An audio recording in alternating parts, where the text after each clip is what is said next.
This is a short video to demonstrate the facilities available on the Kindle Fire HD for a reader with low vision. The Kindle Fire has a number of apps available on it.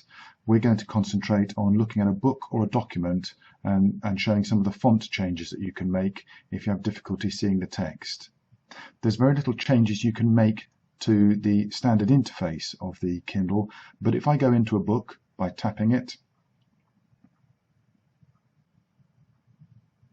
once a book is open, I can then tap the middle of the screen to get a menu up, and there is a setting at the top left called AA from which I can do things like change the font size by tapping the larger of the two numbers.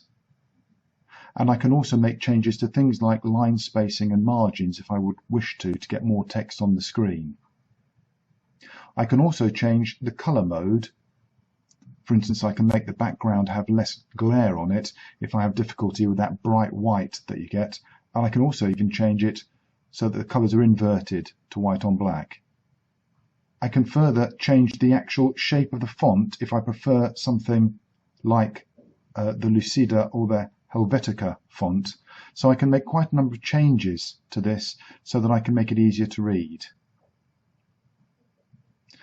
On the More Options area, there is even a text-to-speech function which I can turn on. Once the text-to-speech function is turned on, when I tap the middle of the screen, there is a play-pause button at the bottom left, and I can now tap that to have the book read out to me.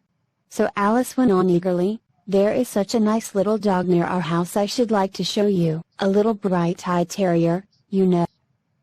Once the speech is on, I have to tap the middle of the screen and press that play pause button again to pause it. There's very little changes that I can make to the voice, but once it's speaking, I can actually change the rate by using the number at the bottom right of the screen. Seemed to be a person of authority among them, called out, "Sit down, I'll soon make you dry enough." Alice kept her eyes anxiously fixed on it, for she felt sure she would Having made it faster, I have to rotate through the fastest setting before I go back to the slow setting if I wish to return to a lower value. I can't, as it were, go backwards through those settings. Once I've got the book with the magnification or the font settings that I wish, then I can simply scroll the book in the usual manner, but now even if I was to close this book and open it again, my font settings and the colour settings would all be remembered for me.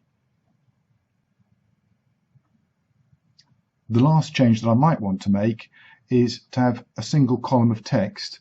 You can of course have a book on the Kindle Fire in portrait mode or the landscape mode that I have it in now. In the landscape mode it defaults to having 2 columns of text, but I may prefer to have a single column. In portrait mode there is only the single column view available. The settings which I've demonstrated also take effect when I go into any of the documents, such as a Word document that I've transferred from another computer on here, and I could, if I wished, have this one read out to me as well. Microsoft Office Word 1 Introduction. This briefing sheet provides a short introduction. I hope you found that short introduction to the Kindle Fire HD facilities for a reader with low vision useful. This video featured the Amazon Kindle HD 8.9 inch with the system version 8.4.3.